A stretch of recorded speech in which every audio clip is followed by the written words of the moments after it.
गीता दर्शन श्लोकों के माध्यम से जीवन का रहस्य के चौथे सप्ताह में मैं देविदास नाइकरे आपका स्वागत करता हूं। आज के सप्ताह में भगवत गीता के दूसरे अध्याय का 50वां श्लोक बुद्धि योग निर्णय की कला। बुद्धियुक्तो जहातीह उभे सुकृतो दुष्कृते तस्मात् योगाय युज्यस्व योगः कर्म सुकौशलम्। हर बिजनेस की दिशा और गति आपके डिसीजन पर निर्भर करती है। सही डिसीजंस आपको आगे बढ़ने के अवसर दिलाते हैं, जबकि गलत डिसीजन समय, पैसा और प्रतिष्ठा बिगाड़ सकते हैं।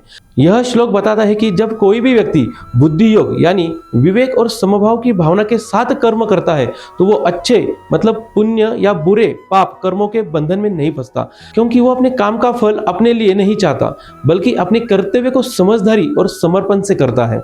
इस श्लोक से बिजनेस लीडर्स के लिए सीख मिलती है कि एक बिजनेस लीडर को बिजनेस में फैसले भावनाओं में बहकर या फिर सिर्फ प्रॉफिट या लॉस से डर कर नहीं बल्कि विवेक, स्थिरता और विजन के साथ लेने चाहिए, तभी वो सही मायनों में सफल और बैलेंस लीडरशिप कर सकता है। अगर हम काम करते वक्त अपने मन को शांत रखकर सोच समझकर बिना किसी लालच डर के काम करें तो फिर हमारे अच्छे या बुरे परिणाम हमें बांध नहीं पाते हैं और हम सिर्फ अपना कर्तव्य पर ध्यान देते हैं। इसलिए भगवान कहते हैं कि योग में लग जाओ, यानी अपने काम को समझदारी, संतुलन और निस्वार्थ भावना से करो। यही असली कुशलता है। इसलिए आत्मचिंतन करें कि क्या मैं अपने डिसीजन लेने में इमोशन से ज्यादा प्रभावित होता हूं कि लॉजिक से।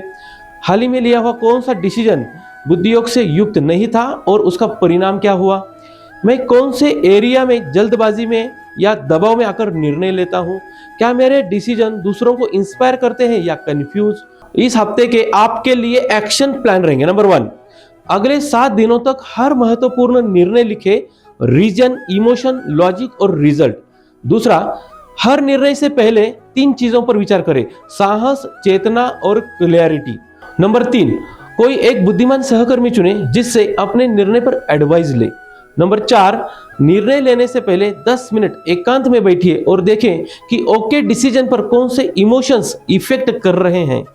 दोस्तों, इस श्लोक में बताई गई हर चीज को अगर हम अपने बिजनेस में या अपने जीवन में इंप्लीमेंट करते हैं तो हमारा जीवन सरल और सुखी बन जाएगा। यही भगवान श्री कृष्ण जी हमें समझा रहे हैं। तो मिलते हैं अगले हफ्ते, तब तक के लिए जय श्री कृष्ण।